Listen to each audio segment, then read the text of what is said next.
और अभी आपको कराची लिए चलते हैं जहां वजीर आला सिंध मीडिया से गुफ्तगू करें। साथ कुछ नंबर्स के साथ आपको उसके बारे में बताऊं। आपको पता है ये पानी के मामले पे अक्सर व बेशतर मैंने भी काफ़ी प्रेस कॉन्फ्रेंस किए हैं। याम खान शोरो साहब हमारे मिनिस्टर हैं, उन्होंने कल भी मीडिया से बात की, परसों भी की थी, और इससे पहले सुहेल सियाल साहब भी वक्तन फ़वक्तन आपको आगाही देते रहे हैं। और जब मैंने ज़रूरी समझा है कि मुझे भी इंटरवीन करना चाहिए, मैंने भी इस पर बात की है। इस वक्त सूबा सिंध के काश्तकार और फ्यूचर में सूबा सिंध के रहने वाला हर शख्स एक शदीद बहरान की तरफ जा रहा है। वो बहरान सिर्फ और सिर्फ सूबा सिंध से जो एक दुश्मनी का पैदा किया गया एक माहौल, उसकी वजह से हुआ है। इस वक्त इस पूरे सीजन का मैं आपको थोड़ा सा दे दूं। पानी के सिलसिले में हम 20 अगस्त आज है, हमारा जो खरीफ सीजन है वो आधे से ज़्यादा गुजर चुका है। खरीफ को ये लोग दो हिस्सों में बांटते हैं, एक अर्ली खरीफ और एक लेट खरीफ। अर्ली खरीफ होता है 1 अप्रैल से लेकर 10 जून तक, और फिर 11 जून से लेकर 30 सितंबर तक लेट खरीफ होता है। अर्ली खरीफ में जो सूबा सिंध की ये वाटर रिकॉर्ड, मैं हमेशा इसका जिक्र करता हूँ, कि फिर आपके सामने लाया हूँ कि मेरे सामने इस वक्त ये एक ही किताब है। अच्छा, ये वाटर रिकॉर्ड मैं ये वाज़ह कर दूँ, ये बहुत मोटी सी किताब नज़र आती है, लेकिन एक्चुअल वाटर रिकॉर्ड जो है ना, उसमें सिर्फ 4 सफ़े हैं, बल्कि 3 सफ़े हैं अकॉर्ड के, जिसमें हर चीफ मिनिस्टर की सिग्नेचर है उस ज़माने के, और उसके साथ 8 सफ़े हैं जो 10 डेलीज के हर खरीफ और रबी सीजन के लिए जो भी CCI से सितंबर 1991 में अप्रूव हुआ है। बाकी इन्होंने और चीज़ें ऐड की हैं, किताब शिताब बड़ी खूबसूरत बना दी है, लेकिन अकॉर्ड एक्चुअली ये है। मैं इस अकॉर्ड के तहत जाना चाहता हूं। अकॉर्ड के अंदर सूबा सिंध का शेयर 8.292 MAF था अर्ली खरीफ में। टोटल 33.94 MAF है पूरी खरीफ का अकॉर्ड एलोकेशन। अर्ली खरीफ का है 8.292 MAF। उसकी जगह पे हमें मिला 5.385। अच्छा, हमें पता है पानी की शॉर्टेज थी, पूरा पानी नहीं मिलेगा, और अकॉर्ड में लिखा भी है कि भाई आपका शेयर ये है, हर सूबे का ये शेयर है, और अगर पानी शॉर्ट होगा 10% कमी होगी तो सबका 10% कम हो जाएगा। अगर 10% पानी ज़ायद आ गया तो हर एक का शेयर 10% बढ़ जाएगा। अफसोस के साथ मुझे कहना पड़ता है कि अर्ली खरीफ में हमें 35% शॉर्टेज दी गई, और बाकी किसी सूबे को सिवाय बलूचिस्तान के, बलूचिस्तान का जिक्र आगे थोड़ा सा करूंगा, हमसे तकरीबन आधी शॉर्टेज दी गई। जब अर्ली खरीफ में आपने हमें सही पानी नहीं दिया, और एंड में जाके जब पानी की थोड़ी सी बड़ी बेहतर हुई सिचुएशन दरियाओं की, तो आपको कॉम्पनसेट करना चाहिए था सिंध को, जो आपने शुरू में हमें शॉर्टेज दी पानी की, इसलिए कि हमारे सारे आबादगार लेट, कि हमें इस वक्त बाकी सूबों से जो ये पीरियड आज तक रहा है, तकरीबन हमें डबल शॉर्टेज फेस करनी पड़ी है। अब मैं ये चाह रहा हूँ, डिमांड मेरी ये है कि 21 अगस्त से लेके 30 सितंबर तक आप ये बैलेंस करें। मैं ऐसे ही, अगर हमें 10% मिली है शॉर्टेज और किसी और को 5% मिली है, तो आप बैलेंस करें कि दोनों को 7.5% मिले। मैं ऐसे नंबर्स पे आपको सिर्फ एक्सप्लेन करना चाहता हूँ कि सीजन के एंड तक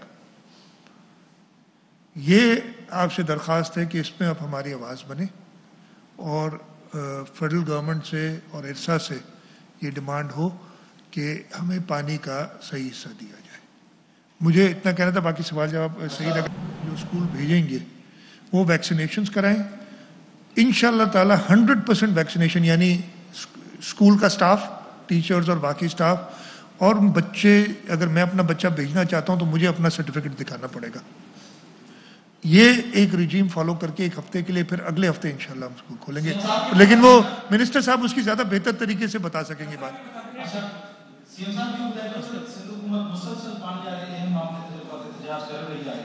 कराची जा दावेदार आहिनि ऐं वफ़ाक़ी हुकूमत जेके नफ़ीस इतिहादीन पाणी जे अहम मामले ते उन्हनि जो रोल कीअं ॾिसो था पिया ऐं उनखां अलावा एडमिनिस्ट्रेटर कराची जी मौजूदगी जो फ़ाइदो वठंदे मां तव्हांखे इहो पुछा करणु चाहींदुमि जेके कराची जी सिंधी आबादियुनि जेके हुते सहूलियतुनि जी अणु हूंदा पाणी बि न आहे रोड रस्ता नालनि समेत काफ़ी मसइला आहिनि हुते उन्हनि खे करण लाइ कहिड़ा उपाउ वठी रहिया हो तव्हां? देखिए, आपके दो सवाल हैं। मैं किसी और के बारे में मैं किसी का स्पोक्समैन नहीं हूँ, वो अपना जवाब खुद दे सकते हैं, लेकिन उनका जो किरदार रहा है, और मैंने यही कहा है ना, मैं अगेन कोई स्पेसिफिक हुए बगैर सिर्फ ये कहता हूँ कि आप जो हमारे साथ यानी सिंध के साथ एक बड़ी हक तलफी हमारी हो रही है, उसको आप आपस के इख्तलाफात में, मेरे से इख्तलाफात आपके 100 हो सकते हैं, लेकिन आप उसको जस्टिफाई ना करें।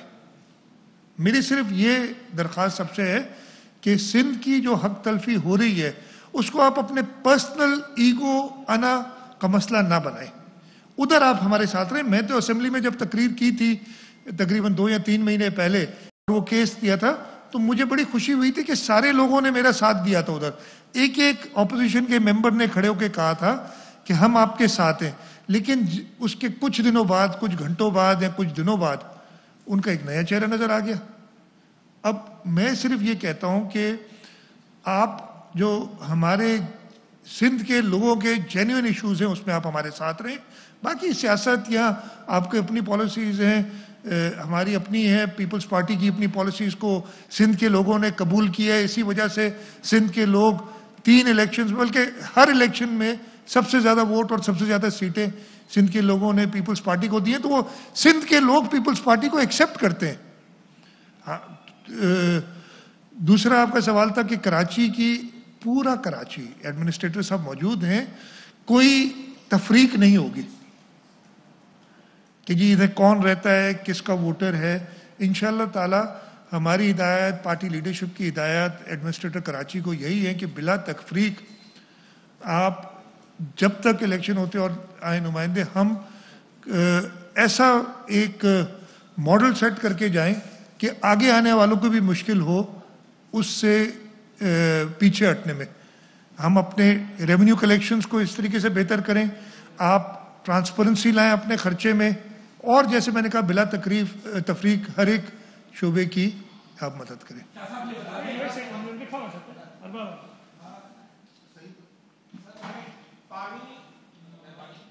पानी काफी जो है वो इंसान की जिंदगी और मौत का मसला है, लेकिन पानी के साथ रोजगार भी इंसान की जिंदगी और मौत का मसला है।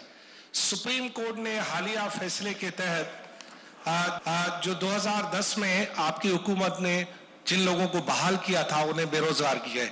आप समझते हैं बेरोजगारी कोरोना के दौरान कितना बड़ा अजाब है? एज ए चीफ मिनिस्टर आप इस बारे में क्या कहेंगे? सुप्रीम कोर्ट को बेरोजगार करने का हक तो नहीं होना चाहिए? देखें, बेरोजगार करने को किसी को हक नहीं है। मैं कोई कोर्ट या उसकी बात नहीं कर रहा हूँ, लेकिन ऑलरेडी पाकिस्तान पीपल्स पार्टी अपनी पोजीशन इस पे वाज़ह कर चुकी है, और पाकिस्तान पीपल्स पार्टी ने कहा है, कोर्ट से दरख्वास्त की है कि इसको रिव्यू करें। ये बड़ा एक कहते हैं ना, अचानक से एक हज़ारों ख़ानदानों के ऊपर एक बिजली गिरा दी गई है। ये वो लोग हैं जो 96 में निकाले गए थे नौकरियों से पॉलिटिकल विक्टिमाइजेशन के बेसिस पे। बड़ा क्लियर था ये, और सिंध के लिए थोड़ा सा ज़्यादा रेलेवेंट ये मामला इसलिए है कि इसमें मेजॉरिटी सिंध के लोगों की है।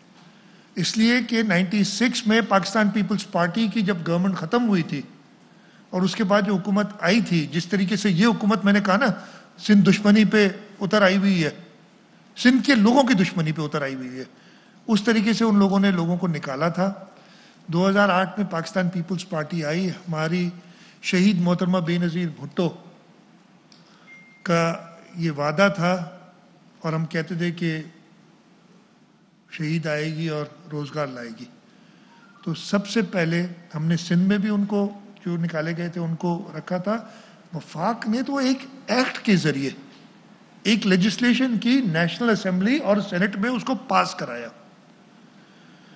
बाकायदा कमेटियां बैठी और इन लोगों को बहाल किया गया। और ये आप लोगों को पता नहीं, पता है कि नहीं पता है, ये केस 2011 से चल रहा है, यानी 10 साल केस चला है, तब तक ये काम करते रहे। आखिरी हियरिंग इसकी दिसंबर 2019 में हुई है, यानी 1 साल 8 महीने तकरीबन और ये लोग काम करते रहे। अब अचानक एक ऑर्डर आ गया कि जी ये सब छुट्टी नौकरी चाहिए, और उसमें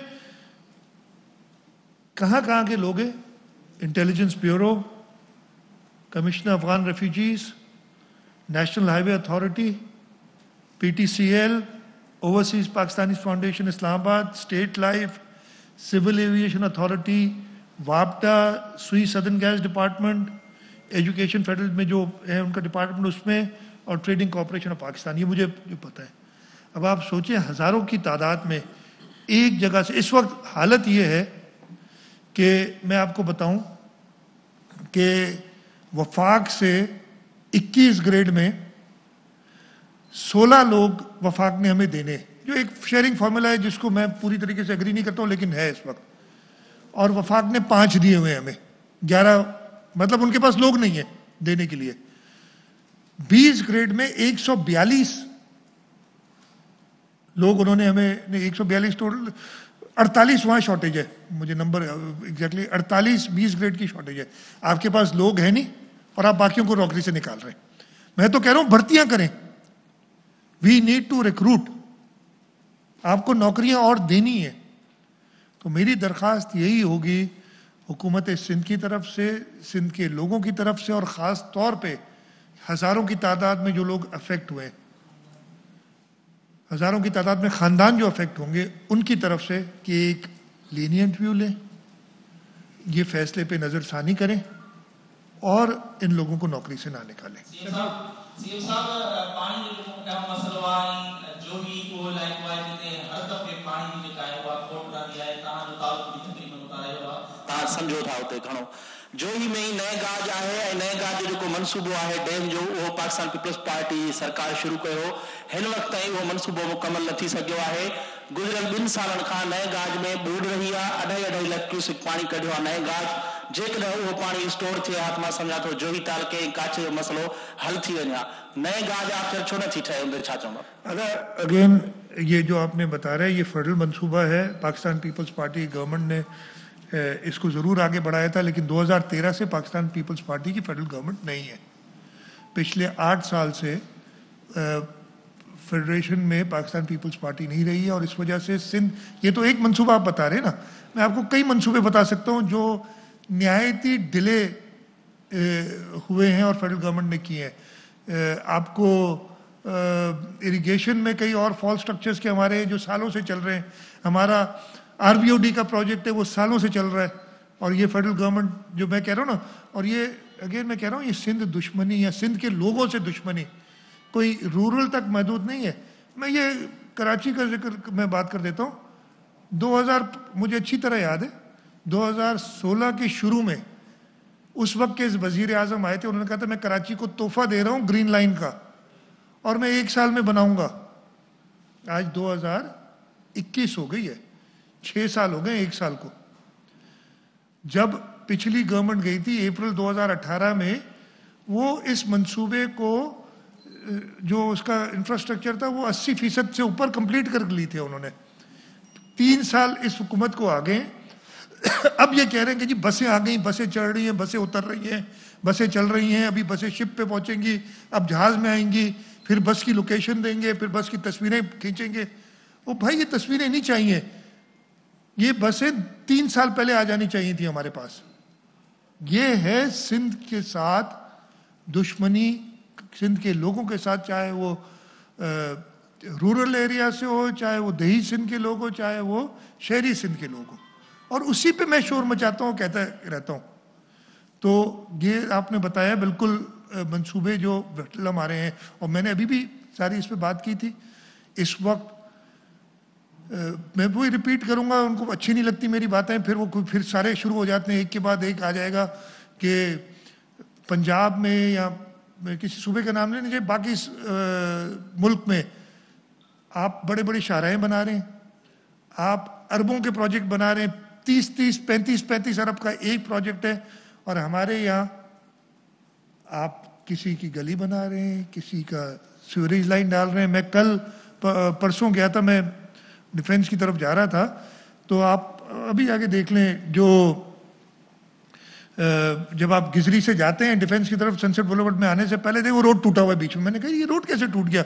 जो हमने ब्रिज बनाया है उधर, दूसरी तरफ ब्रिज है जाते हुए, मंजूर साहब रोज गुजरते होंगे उधर से, ये कैसे टूट गया? पंजाब उससे आगे ये रोड कैसे टूट गया? पता चला कि जी ये कुछ लोगों ने, कुछ MNA MPA की स्कीम थी, और उन्होंने ये रोड जो है वो खोद के और उसको इनकम्प्लीट करके चले गए। 1 महीना, मैंने कल परसों देखा ये। मैंने उसी वक्त एडमिनिस्ट्रेटर साहब को मैंने कहा ये क्या हो रहा है? तो उन्होंने बताया जी कंटोनमेंट के एरिया। मैंने कहा कंटोनमेंट को आप 3 दिन का टाइम दे, 3 दिन में अगर वो सही नहीं करते हम अपने पैसों से सही कराएंगे। इनका काम है उजाड़ना, तोड़ना, हमारा काम है क्या करें? इस तरीके की हुकूमत से पाला पड़ा है तो ये करना पड़ रहा है हमें।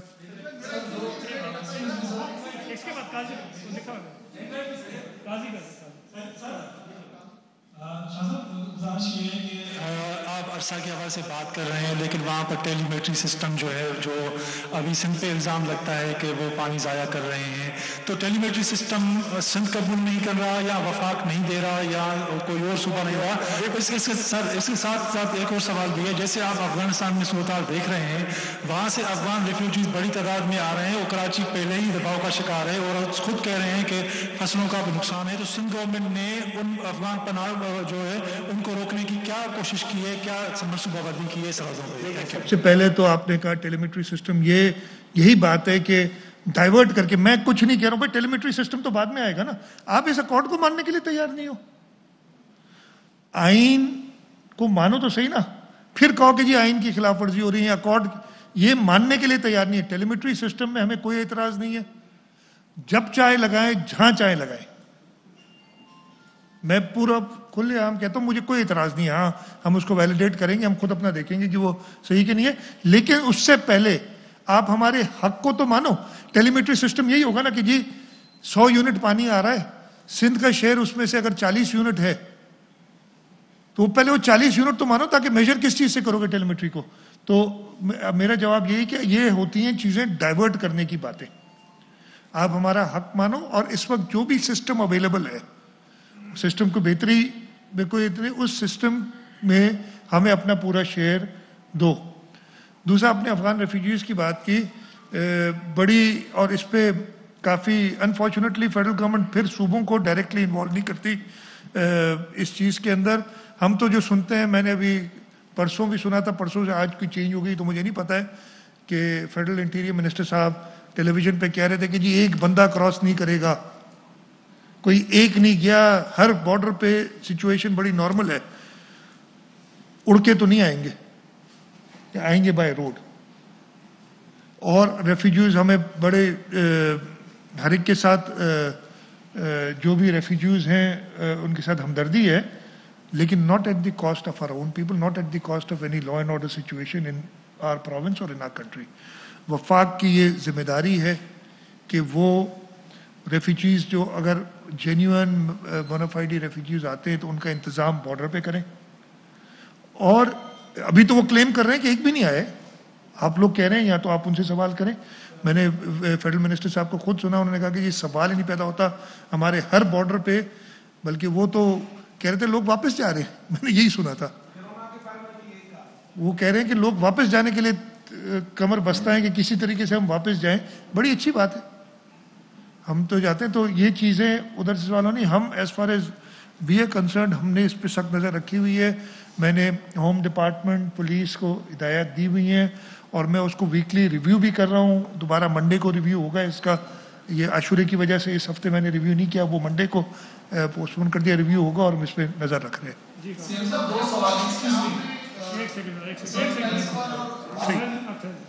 ग्रीन लाइन पर आपने बात की ट्रांसपोर्ट पर, मेरा सवाल यही कि सिंध में सबसे ज्यादा मसला तो यहाँ के शहरियों को, खासतौर पर कराची में ट्रांसपोर्ट का ही है। और अब आपने एडमिनिस्ट्रेटर साहब को भी कहा कि जी वो कराची में बिला तफरीक काम करें। कराची मेट्रोपॉलिटन कॉरपोरेशन की कुछ दर्जनों या 100 से ज्यादा बसेज हैं जो खड़ी है और वो चलने के काबिल है, हमने जो मालूमात हासिल की है। बट वो रोड पर नहीं है। इसके अलावा पीपल्स बस सर्विस के नाम से 8-10 बसें शुरू हुई थी, 2 साल पहले बड़ी पब्लिसिटी बंद हो गई। एक इलेक्ट्रिक बस का मिनिस्टर ट्रांसपोर्ट ने बड़ा इफ्तिताह किया और कहा कि कुछ दिनों बाद और भी बसेस इलेक्ट्रिकल आ जाएंगी। तो ट्रांसपोर्ट तो सिंध गवर्नमेंट की तरफ से बड़ा नजरअंदाज है। मैं बताता हूँ, हाँ बिल्कुल आप कह रहे हैं कि इश्यूज हैं इसमें।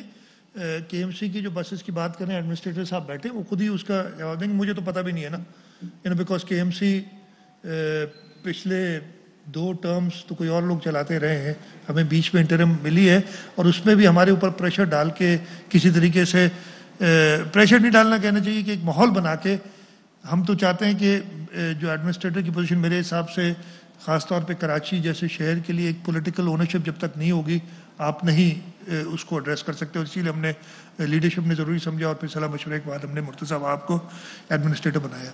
जहाँ तक आपकी बाकी है, तो इस वक्त इस बजट के अंदर हमने तकरीबन 8.5 अरब है, मुझे एक सही 8.5 अरब रुपए रिलीज़, और उसकी जो भी LCs वगैरह वो खुल चुकी हैं। 17 को टेंडर खुला है, जो बता रहे हैं मुझे एग्जैक्टली मुझे नहीं पता, और मिनिस्टर साहब उस पर बड़ी कोशिश करें कि वो बसेस कराची के अंदर आ जाएं और इसी साल के अंदर इंशाल्लाह ताला आ जाएंगी। मैंने इसका रिव्यू करना है एग्जैक्टली कि कब डेट है, लेकिन हमारा टारगेट यही है कि इसी साल के अंदर 100 बसेस हैं, कितनी है, 200 बसेस हैं, सॉरी 200 बसेस हैं, वो आ जाएंगी। उसके पूरे पैसे एलोकेटेड हैं, पूरे पैसे अवेलेबल है, रिलीज है, तो बाकी सिर्फ टाइम, बिकॉज ये बनवा रहे हैं स्पेसिफिक बसेस है ऑफ द शेल्फ को। अहम तरीन खबरें अब एक क्लिक की दूरी पर, हर लम्हा बाखबर रहने के लिए सब्सक्राइब करें हमारा YouTube चैनल। अपने मोबाइल फोन से मुल्की और बैनुल-अक़वामी अहम खबरों तक रसाई के लिए डाउनलोड कीजिए मोबाइल ऐप। बामसूख ज़राए से मुसद्दिका खबरों, तज्ज़ियों और तबसरों से मुस्तफीद होने के लिए विजिट कीजिए पाकिस्तान की सबसे बड़ी न्यूज वेबसाइट। ARY न्यूज पहुंचा रहा है खबरें सबसे पहले आप तक, ताकि आप रहें हर लम्हा बाखबर।